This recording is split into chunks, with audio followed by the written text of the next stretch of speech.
Hello there, Butchers. How are you doing? Hopefully you can hear me over the traffic and stuff. But I thought I'd do the Jane Austen at home tag today, and I thought I'd do it outside since it's a bit of a mess inside at the moment with boxes and stuff and moving. As you saw, the rabbits aren't running around in the garden today. They're in the bath inside just to keep cool because it's quite hot out here. But I thought I'd do the tag in the garden. And yeah, July's going by really quickly, and I haven't really done anything for Jane Austen July, which is quite sad, but I was tagged in this tag by Christina over at Knitting Books, etc. And I thought it would be a good way for me to get back on track. So let's see how it goes. So this was originally created by Tilly over at Tilly's Shelf, and the first thing that we're asked to do is to tag someone, and I don't really know who to tag. Most of the people who I know who are participating in Jane Austen July have already done this tag, but if I haven't noticed that you're participating and you haven't done this tag or haven't been tagged yet, please do so, because it's lots of fun, and yeah, I'm sure you'll have fun with it. When I show the books for this, I don't actually have the books, but I've managed to kind of get pictures of them, so I'll show you them, and then my own rather dubious artistic impressions of those covers. So the first tag proper is from Mansfield Park, and it's a description of Mansfield Park, and it goes like this: "The grandeur of the house astonished, but could not console her. Name a grand book that may or may not have been difficult." For me, that would be Swan's Way by Marcel Proust, and here's a picture of it, I guess. And here's my rather dubious artistic impression. You can see I just kind of gave up at the bottom. So yeah, Swan's Way. I think it's a grand book. You know, it's I think it's a book for people who are into their aesthetics. Lots of the people in the book love their aesthetics. It seems like a very, like, I could spread out on the sofa and just, you know, and read it. It seems like the kind of book you do that with. Although I actually kind of had problems with Swan's Way the first time I read it, although I think part of that was me trying to read it too fast, and it being a very kind of stressful time when I had a lot on my plate. So maybe at some other point in life I might go back to Proust, but that's kind of the first thing that came into my head as a grand book. And then the second prompt is from Sense and Sensibility, a description of Barton Cottage. "In comparison of Norland, it was poor and small indeed. Name a book about a household in difficult circumstances." And for me, I thought I'd go with I Capture the Castle by Dodie Smith. So here's one cover of it. Here's my artistic impression. So yeah, kind of depending on where in the book you are, there can be a kind of family in trouble, but there can be a kind of contented family at the same time, and that's kind of coming up later. But if you don't know, I think in the story there are, I want to say, is it 2 daughters or 3 daughters, and they're in a single parent family. I think the mum has died, and their father has a new girlfriend or a new wife, I think, or a woman he's interested in at least. I can't remember exactly. And they're basically tight for money.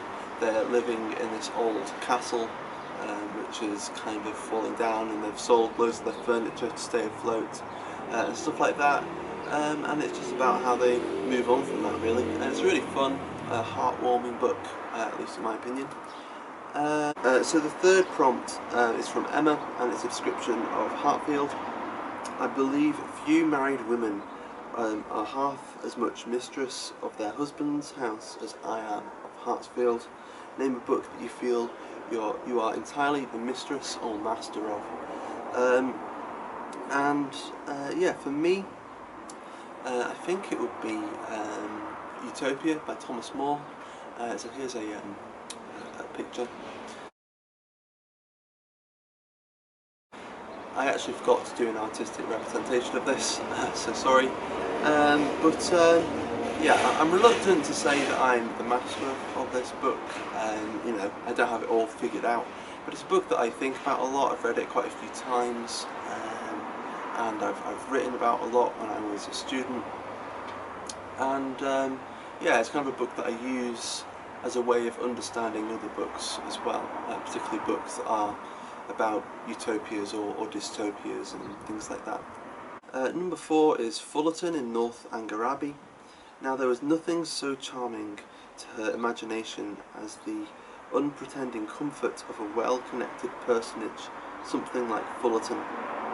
Name a book containing a contented family. And I couldn't really think of a book necessarily. I mean, there are plenty of books, but instead I decided to go with a poem instead, and the poem I had in mind, get it, it's from it's a Seamus Heaney poem, and it's called Mossworn Sunlight, which is just about a sort of memory of home, and it's more of a it's not necessarily the whole family feeling contented, but this kind of really contented, cosy, warm, tight relationship between a mother and a son. So I thought I'd read it to you because I think it's really wonderful. So, Sunlight. There was a sunlit absence. The helmeted pump in the yard heated its iron, water honeyed in the slung buckets, and the sun stood like a griddle cooling against the wall of each long afternoon. So, her hands scuffled over the bake board, the reddening stove sent its plaque of heat against her where she stood in a flowery apron by the window. Now she dusts the board with a goose's wing, now sits broad-lapped with whitened nails and measling shins. Here is a space again, the scone rising to the tick of 2 clocks, and here is love like a tinsmith's scoop sunk past its gleam in the meal bin. Yeah, I just really love that. Just the description of the kitchen, the heart of the home, of these kind of warm, just really lovely sort of family memories. So that's what I thought of when I thought of a contented household. Moving on to number 5, which is Rosings Park in Pride and Prejudice. He declared he might almost have supposed himself in the small summer breakfast parlour at Rosings, a comparison that did not at first convey much gratification. Name a book that other books are constantly being compared to. And for me, I would say it's 1984 by George Orwell. So here's the cover. And here's my artistic representation of it. A nice, easy, simple one. Yeah, for me it's not even just books, but it's films, it's just general situations in society. You know, it just keeps coming up again and again and again. But it keeps coming up, at least for me, in a really oversimplified way. Particularly the idea of the surveillance, I think, is you know, everyone says it's either Orwellian or obviously 1984, there's the TV show Big Brother and stuff like that. And to be honest, I get quite bored and quite annoyed of all the references to it. I much prefer the book to everything around it. Yeah, when I thought of a book that is constantly being things that can always being compared to, I couldn't really think of anything but 1984. So 6 is from Persuasion, and it's a description of HMS Sloop the Asp. Quite worn out and broken up, I was the last man who commanded her. Show us a book that is looking the worse for wear. So obviously an artistic representation of a cover would not really make sense for this, but I was thinking of my childhood copy of The Hobbit, I've had it since I was very little, I think. Don't know exactly when I got it, but I've had it quite a while. And it's pretty beaten up.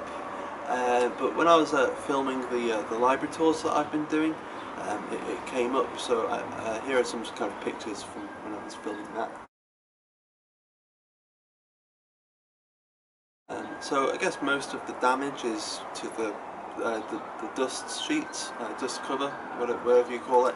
But you know, it is. I think it might have a bit of like dust damage and stuff like that. And yeah, I don't know if it could be thrown around and take it that well. But yeah, that's number 6. Number 7 is again from Northanger Abbey.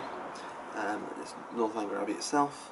An abbey, yes, it was delightful to be really in an abbey, but she doubted as she looked round the room whether anything within her observation would have given her the consciousness.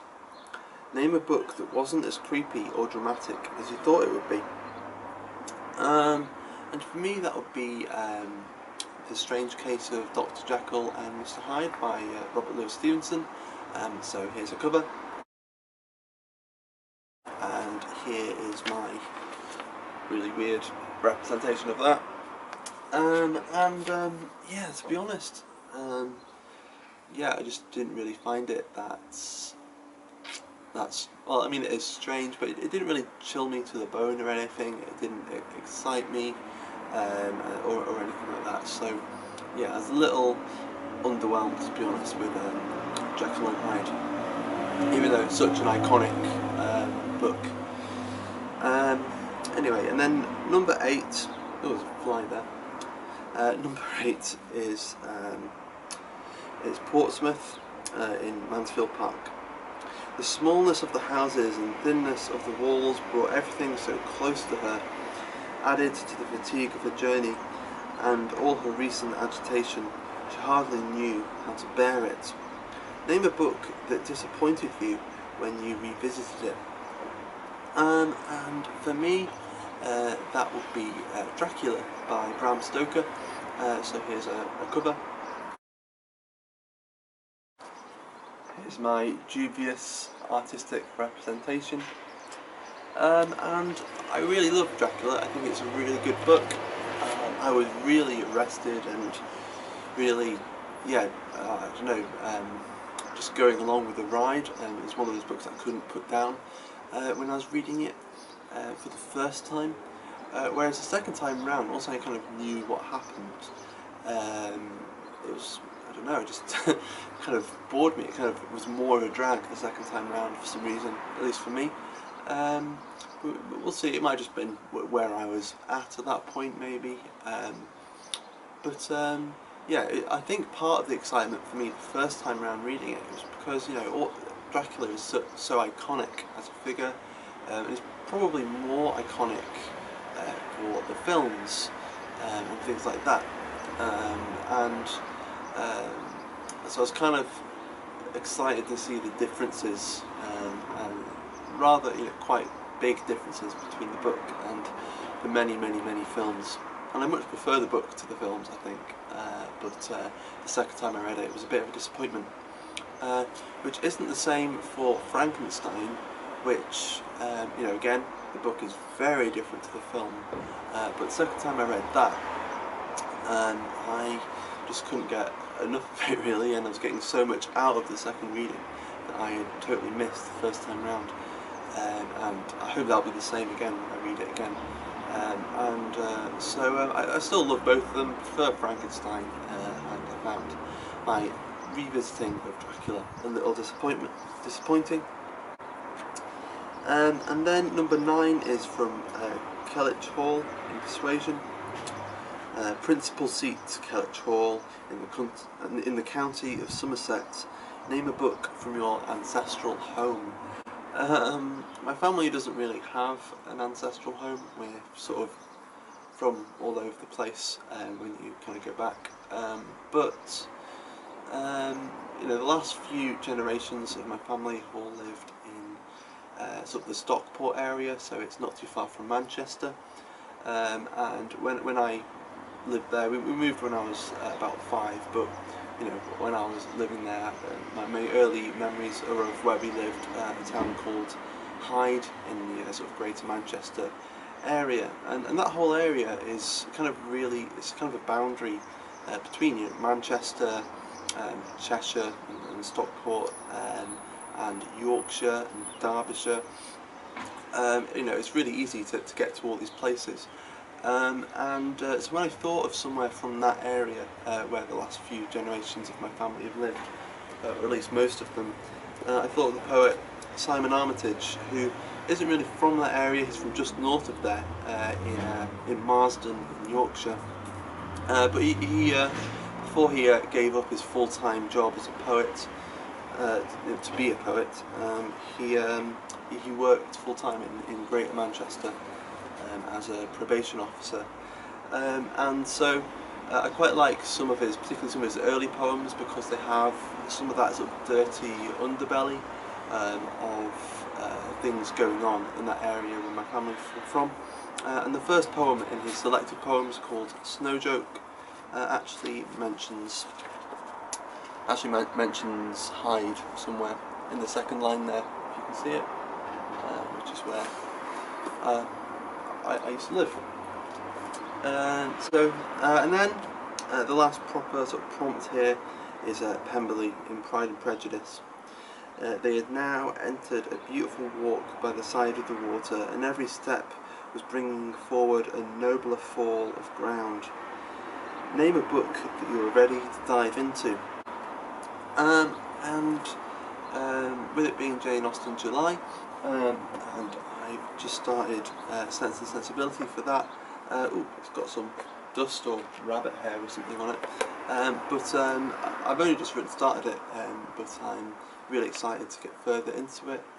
I am really feeling sad for Eleanor at the moment, as I probably will be for the rest of the book, or at least until the end.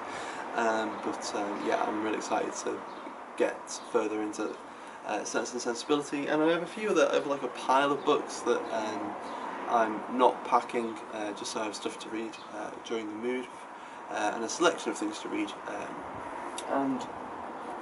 One book from that pile that I really want to get to, I've talked about a few times on this channel, is the Book of Disquiet by Fernando Pessoa. Kind of weird, almost journal-like book that I've heard many good things about. Some people didn't love it, and have a few things to moan about. But I'll see what I think of it, and I'm excited to make my own opinions, and can't wait to read it. So that's the Jane Austen home tag. I hope you enjoyed it. I hope you thought the artistic impressions were at least passable. The bonus question at the end is, which of these households would you most like to live in? And for me, it would be Barton Cottage, which is, you know, kind of the hard times option in this tag, as it is in Sense and Sensibility. But for me, it's like just a total dream to live in like a cottage in like Devon or somewhere in the countryside. That'd be really nice. Yeah, for me it's Barton Cottage. But that's everything for today. Hope you're doing well, yeah, I'll see you in some other video soon. Thanks for watching. Bye bye.